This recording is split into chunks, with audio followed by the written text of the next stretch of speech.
کیا طاقت تھی، کیا آواز تھی کہ ایسے اسود و احمر بھاگے ہوئے چلے آ رہے ہیں۔ وہ کڑکا تھا ایک بجلی کا، یا کہ صوت ہادی، عرب کی زمین جس نے ساری ہلا دی۔ اور زمانے نے دیکھا آج 7 ارب کی آبادی میں 1 ارب 70 کروڑ کے قریب مسلمان ہیں۔ جاپان میں سب سے تیزی سے پھیلنے والا مذہب اسلام ہے، یورپ میں سب سے تیزی سے پھیلنے والا مذہب اسلام ہے، بے عمل صحیح جیسے بھی صحیح، لیکن حضور علیہ الصلوۃ والسلام کا دین پھیلتا چلا جا رہا ہے۔ فرمایا جنت میں کل 120 صفیں ہوں گی، ٹوٹل صفیں جنت کی 120 ہوں گی۔ 40 صفیں آدم علیہ السلام سے لے کے حضرت عیسیٰ علیہ السلام تک تمام نبیوں کی امتوں کی ہوں گی، 80 صفیں صرف میری امت کی ہوں گی۔ یہ ہے حضور علیہ الصلوۃ والسلام کے پیغام کی آفاق۔ جدھر دیکھو حضور کے دیوانے دکھائی دیتے ہیں۔ اللہ ہمیں توفیق عمل دے۔ اگر ہم سچے کھرے سیدھے 2 ٹوک مسلمان بن جائیں تو پوری کائنات ہمارے قدموں تلے ہے، اس لیے کہ ہم محمد عربی کے غلام ہیں۔ حضور کی وجہ سے کفر مٹا، اور حضور کی ذمہ داریوں میں شامل اسلام کا غلبہ کرنا۔ هو الذی ارسل رسولہ بالہدی ودین الحق لیظہرہ علی الدین کلہ۔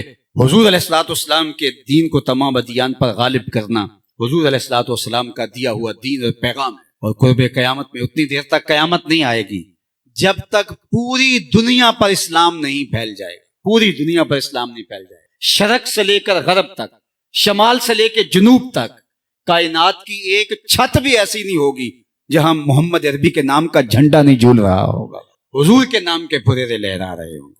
یہ اللہ کے محبوب کی عظمت ہے۔ کفر مٹ جائے گا اور ہر طرف اسلام کا بھول بھالا ہوگا۔ خلیفۃ المسلمین حضرت امام مہدی کی خلافت علی منہاج النبوہ قائم ہوگی، اسی طریقے پہ قائم ہوگی۔ حضرت عیسیٰ علیہ السلام کے انفاس کی مہک سے دجال پگھلتا چلا جائے گا، اور حضور کے دیوانے آگے بڑھ بڑھ کے اسلام کے جھنڈے گاڑتے چلے جائیں گے، اور پوری کائنات کے اندر پھریرے حضور کے ہوں گے۔ تو فرمایا انا الماہی، میں ماہی ہوں۔ اللہ اکبر۔ الذی یمحو اللہ بی الکفر، اللہ میری وجہ سے کفر کو مٹا ڈالے گا، ہر طرف اسلام کے پھریرے لے۔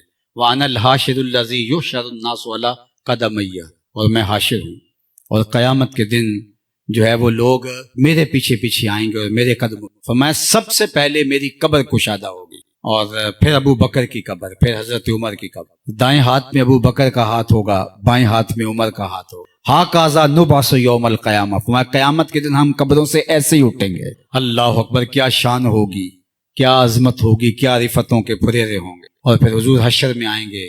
اللہ اکبر، پھر حشر میں حضور کا آنا، اور پھر لوگوں کی پناہ بننا، لوگوں کے لیے امان بننا، پیش حق مجدہ شفاعت کا سناتے جائیں گے، آپ روتے جائیں گے، ہم کو ہنساتے جائیں گے۔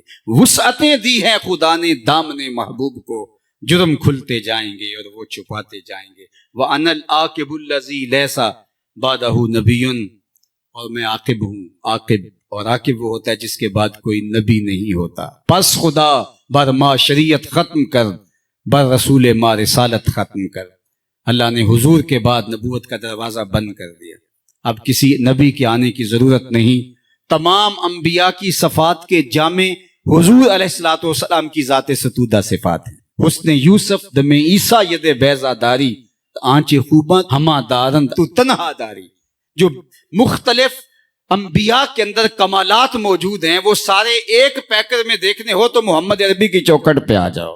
یہاں تمہیں کمال بھی نظر آئے گا، جمال بھی نظر آئے گا، جود و نوال بھی نظر آئے گا، یہاں حسن بھی نظر آئے گا، حلم بھی نظر آئے گا، علم بھی نظر آئے گا، شان و شوکت بھی نظر آئے گی، رحمت بھی نظر آئے گی، اور یہاں ہاتھ میں تلوار پکڑے نبی جہاد فرماتا ہوا بھی دکھائی دے گا۔